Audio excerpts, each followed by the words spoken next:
Gee, Dad, did you change your mind and are you going with me after all? No, I wish I could. I'm just going out to the club later for a little practice. Oh, here are the letters I promised you, Jimmy. Now listen, son. I'm sending you out to the National Shooting Championships because I want you to learn how to shoot and how to handle a gun safely. These letters will introduce you to friends of mine who will look after you at each match. Of course, Mary will join you at Camp Perry. Where are Mary and your mother? Are you all packed and ready? Bags in the car. Mom and Mary are outside. Oh. Goodbye, dear. Oh, Jimmy, that hair. It won't stay down, Mom. Mary, you sure we got time to make that plane? Keep your shirt on. I'll get you there in plenty of time.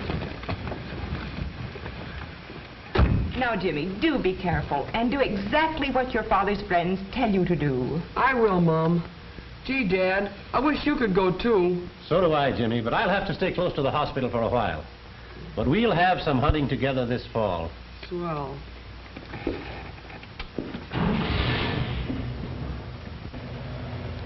Bye. Here we are over the Mecca of all trap shooters, the home grounds of the Amateur Trap Shooting Association at Vandalia, Ohio, where the Grand American Handicap Tournament is being held. Once a year, contestants flock in here from all corners of the compass, singly and in teams. They come by train, by trailer, by automobile and airplane. Here, railroad presidents and bank directors stand shoulder to shoulder with mechanics and clerks on an equal footing of good fellowship and good sportsmanship in this most democratic of sports. One of the letters given to Jimmy by his dad was addressed to Ned Lilly, winner of the many trap shooting championships. Here are Ned and Jimmy now. They're coming out to one of the practice traps where they won't be disturbed while Ned gives Jimmy a few pointers on how an expert handles a gun at the traps. Jimmy learns from Ned the rules of safety and courtesy followed by all trap shooters. Keep the muzzle of the gun pointed where it should be pointed, above the trap house and away from fellow shooters and spectators. Load it only when you're ready to shoot. Carry it with the breech open when not in firing position. And now Jimmy gets a close-up of Ned's shooting stance and a chance to watch him smash target after target into smoke. Jimmy is close enough to see how Ned aims and follows the target as it comes from the trap house, how he swings his gun, and how he pulls the trigger. Jimmy watches Ned swing his gun with practiced eye and smooth coordination along the line of target flight, pulling the trigger as he swings past the target. Experience and practice have made the speed and timing of Ned's swing automatically right for every angle the target may take as it leaves the trap. Ned makes trap shooting look easy and safe, too, as it is for the many shooters who follow the simple rules of proper gun handling. This is how the Grand American firing line looks during the height of the tournament. Nearly 1 million shots are fired during these events. There is continuous gunfire punctuated with the calls for targets and the voices of the referees calling the shots. In handicap tournaments, such as the Grand American, many of the events are shot at handicap distances from the trap house. This varies with each shooter's ability, from 16 yards back to 25 yards. Let's watch Ned's squad in action. Here they are, all expert shots. Art Cascaden, Ned, Hale Jones, Charles Young, or Sparrow Young to all of his many friends, and Leela Hall. Jimmy can learn a lot about safe, courteous, and considerate gun handling by watching this squad in action. Shooters crossing behind the other members of the squad from position 5 to 1 always keep their guns unloaded and the breech action open. They load only when ready to shoot. All of the multicolored patches you see on these shooting jackets don't mean holes that have been covered up. These are chevrons indicating championships won, long-run records made, and other achievements that all confirmed trap shooters will recognize. And don't think this is just a man's game. Trap shooting is a sport for the entire family, where mother, dad, and the kids have a great time. Here is the scoreboard showing winners of the shooting events, such as the Grand American Handicap, the North American Clay Target Championship, the Doubles Championship, the Grand American Women's Championship, and many others. But winning is only part of the thrill of coming to the Grand American and taking part in this colorful tournament. Jimmy has found out that, winner or not, everyone who has ever attended a Grand American takes away everlasting memories of the experience of meeting and mingling with sportsmen who handle guns safely, courteously, and considerately at all times. Ned reminds Jimmy of this as they say goodbye. At the National Skeet Championships, Jimmy will find another such group of good sportsmen and expert gun handlers. Here he presents a letter from his dad to Dick Shaughnessy. Dick's due on the firing line now. He tells Jimmy there's a big telescope over by the clubhouse if he wants to get a close-up of all that's going on. Like trap shooting, skeet is a sport for the whole family. Skeet events are divided into classes according to the gauge of gun used. Here at the National Skeet Championships, you will find contestants of all ages from all over the United States. Watching Dick and Pat Lawson, Nelson Howard and Don Sperry, Jimmy finds that clay targets are thrown across the skeet field from a high trap house on the left and a low trap house on the right. The targets travel about 60 miles an hour, and the shooters move to various positions around the field in order to shoot at the targets from different angles. Jimmy doesn't miss this chance to get a telescopic view of Dick as he finishes shooting. And he doesn't waste any time getting out there so that he can get some practical gun handling advice from Dick and learn some more about skeet shooting. From Dick, Jimmy learns that skeet shooters must hold their guns so that part of the stock shows under the forearm until the target appears. As Dick points out to Jimmy, the rules for proper gun handling when shooting skeet are simple but important. Load only when standing at the shooting position ready to shoot, and always keep the muzzle of your gun pointed in a safe direction. Be sure your shell pocket contains only the gauge of shell that your gun shoots. Looks simple, or does it? No wonder Jimmy is fascinated. Here is where timing counts. There's an element of surprise, too, for targets may appear instantaneously or be delayed up to 3 seconds. Now he calls for doubles. As he raises his gun, he is already pointing the target going away. See those targets smoke?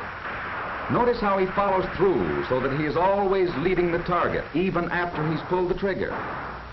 Not everyone here at the National Skeet Championships can be a champion, but all can handle guns just as safely, Dick tells Jimmy as they say goodbye. Jimmy was certainly a lucky boy to attend these big, colorful tournaments and meet and watch champions handle their guns. And he has still another treat coming. A day at the National Rifle Matches, rooting for Mary to win. Once a year, Camp Perry is the bullseye aimed at by rifle enthusiasts scattered throughout the United States. For here, the National Rifle Matches are held. Quarters are provided for the shooters who wish to stay on the grounds. It's an annual event for entire families. For here at Camp Perry, you will find all types of rifles and all types and ages of contestants.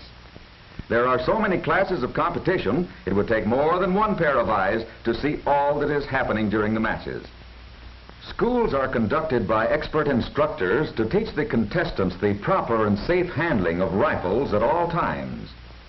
Ready on the right, ready on the left, ready on the firing line, commence firing.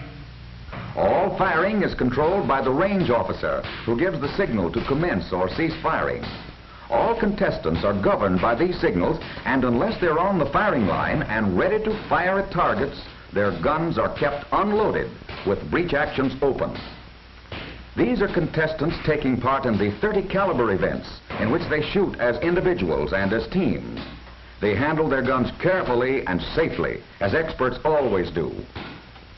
And here are Jimmy and Mary. They have to register first and get a windshield sticker, which permits them to move freely about the grounds in their car. Then they're off to the firing line, where Mary is entered in the .22 caliber events. More people own .22 caliber rifles than any other type of firearm. Inexpensive to buy and inexpensive to shoot, .22 rifles place the fun of owning and learning to shoot a gun within the reach of all. Here, Jimmy sees all the contestants following that golden rule of safe gun handling. Guns unloaded and actions open until they're on the firing line and ready to shoot. This same golden rule should be observed by every owner of a .22 rifle.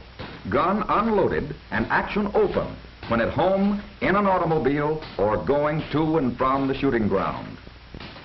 Before Mary goes on the firing line, she takes Jimmy out on the range and introduces him to Thurman Randall, an instructor at the range school and known far and wide as one of the best. Winner of innumerable championships himself, Thurman Randall volunteers to give Jimmy some tips while Mary gets ready to start shooting. From him, Jimmy gets some expert's advice to keep his gun unloaded until he's ready to shoot. He also learns how to stand and aim, and then how to use a sling and get in the proper position for prone shooting.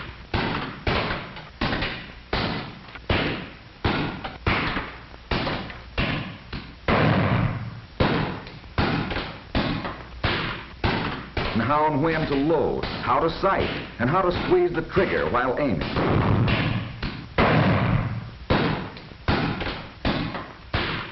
Listening to Thurman Randall, Jimmy can understand now why no accidents happen at Camp Perry, although millions of shots are fired there each year.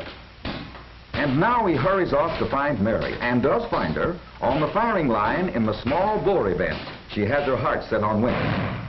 She takes her time and puts one in the X-ring in the middle of the target. Jimmy finds a telescope through which he can watch Mary's targets. Jimmy watches another bullseye made by Mary, and he's certainly excited. But there's still a few rounds to fire. There's the last shot. A perfect 400, Jimmy reports, but Mary still doesn't know whether or not someone has tied her score. They'll have to wait until the targets are scored officially to know for sure. Now it's official, a perfect 400 with 32 X's.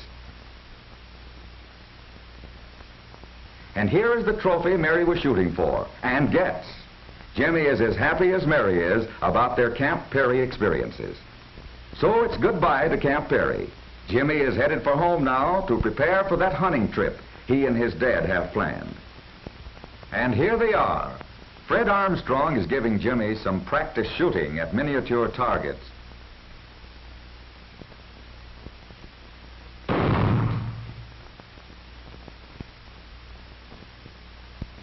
Until Jimmy's dad shows up with his new field gun and invites him to try some targets thrown from a hand trap.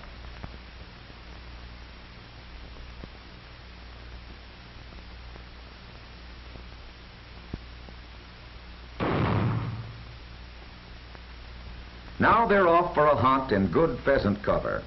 Jimmy is careful to watch his dad and to keep his gun unloaded and in its case too, until they're ready to start hunting. These hunting dogs, one a setter and the other a pointer, know what's coming. They are impatient to get started. Jimmy and his dad and the guide wisely let the dogs start hunting before they load their guns. While they're loading, each is careful to have the muzzle of his gun pointed safely away from the others. Muzzles up, guns on safety, and pointed correctly away from the others of the party. There they go after the dogs. Jimmy has learned to unload his gun before crawling through or over fences. Heads up! The dogs are on point. Ready, Jimmy and Dad? There he goes! Right, Jimmy, it's your dad's bird. And he got it, too. Jimmy realized he shouldn't take a chance and shoot past Fred, and also that the shot belonged rightfully to his dad. But there'll be other birds pointed.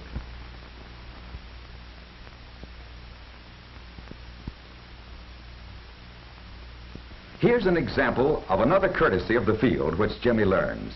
When meeting other hunters, it's good hunting manners and a safe practice to unload your gun. Another rule that Jimmy learns is that when lunchtime comes, guns are unloaded to guard against accidental discharge. Hunters are constantly reminded of the rules of safe gun handling by such posters as these. Well, it's been a great day, and back they go now to their car. It's been a day of real sport. And in addition, Jimmy has had a chance to practice safe gun handling out in the field on an actual hunt where he got his pheasant. Guns are unloaded and cased, and so back to camp, tired but contented. already looking forward to tomorrow's duck hunt. Next day, off to the blinds for a crack at the morning flight. Jimmy watches Fred put their guns muzzle up in a safe position before they shove off. Dad's going off on his own with Jimmy's good wishes. Jimmy and Fred have another location picked out. And now their decoys are set out, the boat is grounded in the blind, and it's time to load. Jimmy loads carefully and puts his gun on safety.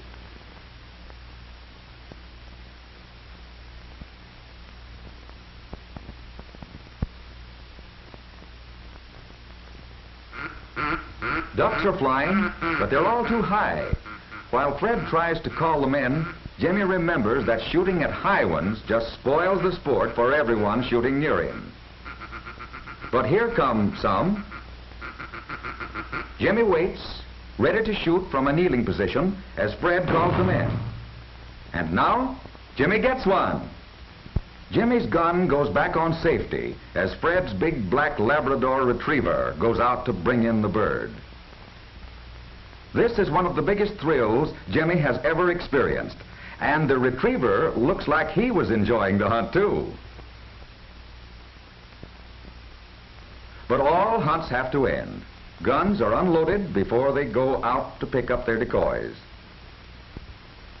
And as Fred pulls back to camp, the guns rest muzzle up back where they're in a safe position and where the barrels cannot be fouled with mud. Jimmy's next hunt will be for big game. Here they are up at the Preston Big Game Cabin, deep in the North Woods. Jimmy's going out to do a little practice shooting, first with his .22 and then with his new big game rifle. Plinking with the .22 is fun, but Jimmy's impatient to get in a few shots with his new high-power rifle. Here it is. Fred instructs him how to load and aim.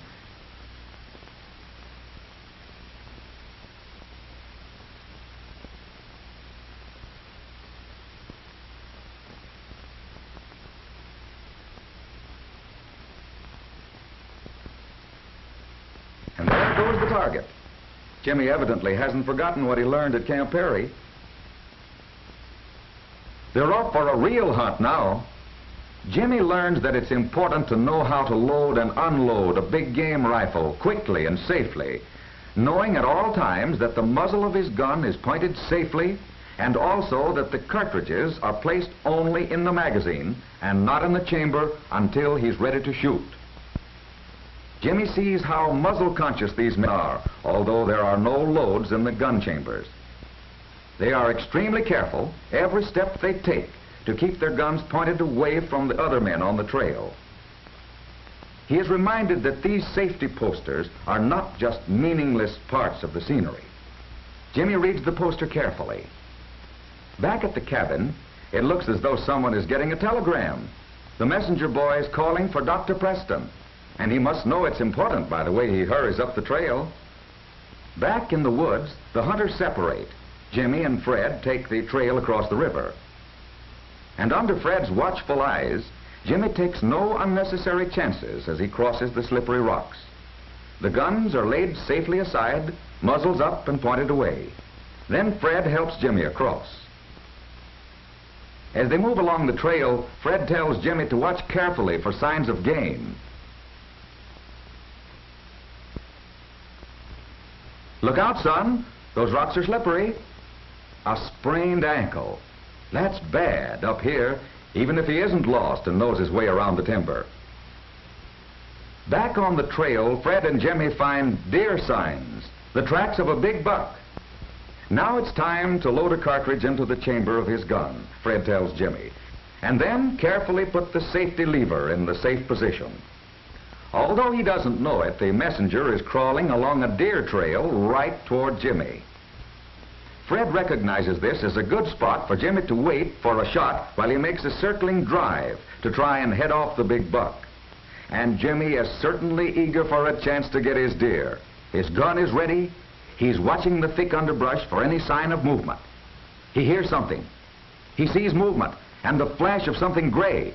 But wait, Jimmy remembers that poster. He's asking himself, is it game? Be sure you know before you shoot. And it's not game. Jimmy is glad that he did wait and made sure just what it was he saw moving through the brush. Realizing this is an emergency, Jimmy sends out the distress signal of the woods. 3 shots in rapid succession, aiming at the ground to make sure his bullets will not go astray. The distress signal works. Dad heard the 3 shots, answers with 3 to tell Jimmy he's coming to him as fast as he can get there. Dad's friend heard them too and hurries off. So does Fred. Dad gets there first and looks at the messenger boy's injured ankle. Seeing that it is only a severe sprain, he reads the message which brought the boy into the woods, as his friend and Fred stand by. Fellows, I'm sorry, but I have an emergency call to return to the hospital. Jimmy and I must leave at once. Will you see that this boy gets back all right? Sure, Doc. We'll take care of him. Jimmy, I'm mighty proud of you. You've not only proved yourself to be a true sportsman, but a safe shooter. And you handled that emergency like a veteran. Thanks, Dad. It's easy to be safe if everyone just follows the simple rules I've learned. And Dad, it's been the most fun I've ever had.